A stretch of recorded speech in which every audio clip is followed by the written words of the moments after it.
নমস্কার, অ্যাস্ট্রো দীক্ষা চ্যানেলে আপনাদের সবাইকে স্বাগত।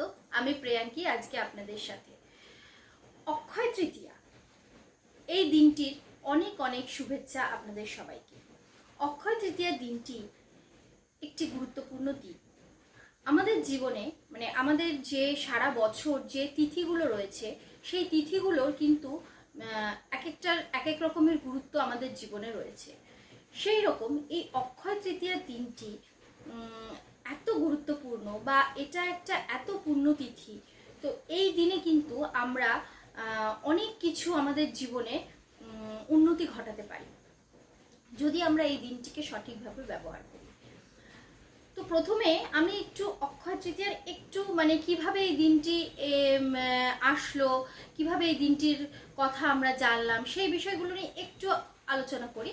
অক্ষয় তৃতীয়ার দিনটিতে অনেক কিছু মাহাত্ম্য রয়েছে। যেমন এই দিনটি হলো আমাদের পরশুরাম, যে রামের যে অবতার, এই কৃষ্ণের যে অবতার, সেই অবতারের জন্মতিথি।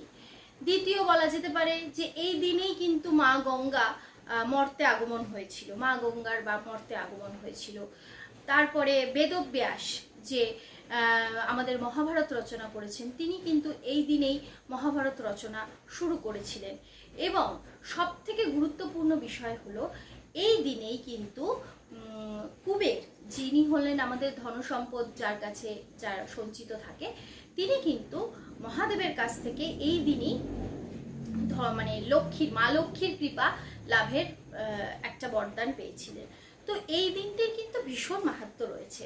তো আমাদের জীবনেও আমাদের বিভিন্ন বিষয়গুলোকে একটু সাজিয়ে গুছিয়ে সুন্দরভাবে যদি আমরা করতে চাই, তাহলে এই দিনটিকে কিন্তু আমাদের সঠিকভাবে ব্যবহার করাটা খুব প্রয়োজন।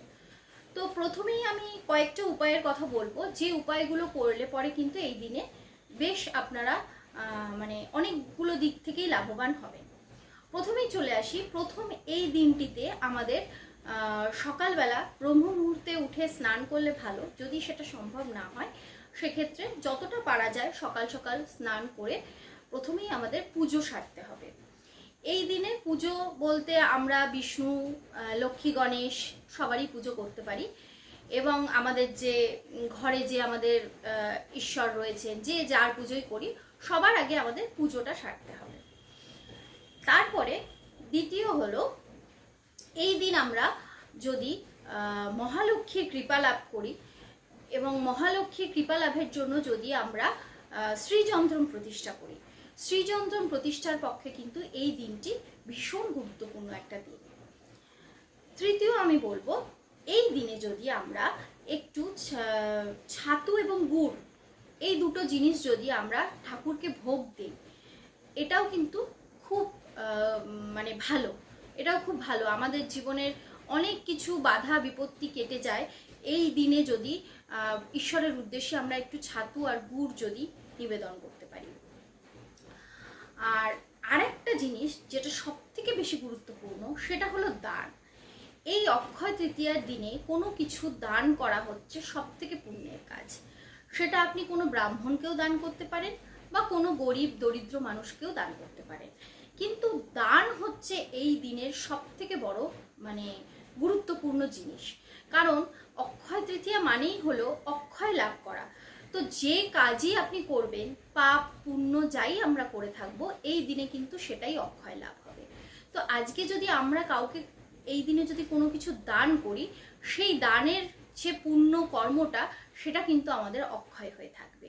তো সুতরাং দান এই দিনে খুবই গুরুত্বপূর্ণ। যা পারবেন, যেটুকু পারবেন সেটুকু যদি আপনি দান করতে পারেন, সেটা কিন্তু আপনার খুব ভালো। এটা একটা সব দিক থেকে সমস্ত গ্রহের রেমেডি বলতে পারেন, সমস্ত গ্রহের উপাচার বলতে পারেন, সমস্ত কিছু কিন্তু এই দিনে করা সম্ভব। আর আরেকটা বিষয় যেটা বলবো, যে যেহেতু এইবার অক্ষয় তৃতীয়া শুক্রবারে পড়েছে, সেক্ষেত্রে শুক্রবারে আমরা আগে যখন আমি শুক্রের রেমিডি বলতে গিয়ে বলেছিলাম, শুক্রবারে যদি সাদা পায়েস যদি মহালক্ষ্মীকে অর্পণ করা হয়, সেক্ষেত্রে কিন্তু আমাদের ধনসম্পদের ক্ষেত্রেও কিন্তু একটা খুব ভালো রেমিডি। তো সেক্ষেত্রে আপনারা যদি পারেন, সকালবেলা উঠে যখন পুজো সারবেন, সেই সময় যদি মা লক্ষ্মীকে একটু সাদা পায়েস অর্পণ করতে পারেন। সেক্ষেত্রে কিন্তু এটাও খুব ভালো শুক্রের রেমেডি। আর যদি আপনারা পারেন আপনাদের সাধ্যমতো কিছু সোনা বা রূপো বা কিছু ধাতুর জিনিসও ক্রয় করতে পারেন। তো এই ছোট ছোট নিয়মগুলো যদি আপনারা পালন করেন, আপনাদের কিন্তু এই দিনের যে মাহাত্ম্য সেটাকে কিন্তু আপনারা খুব সুন্দরভাবে মানে উপযোগী করে তুলতে পারবেন। তো আজকের জন্য আমার এই ভিডিওটা এই পর্যন্তই। যদি আপনাদের এই ভিডিওটা ভালো লেগে থাকে তাহলে অবশ্যই একটু সাবস্ক্রাইব করবেন এবং একটু শেয়ার করে দেবেন। তো আজকে এই পর্যন্তই, পরের দিন আবার দেখা হবে। নমস্কার।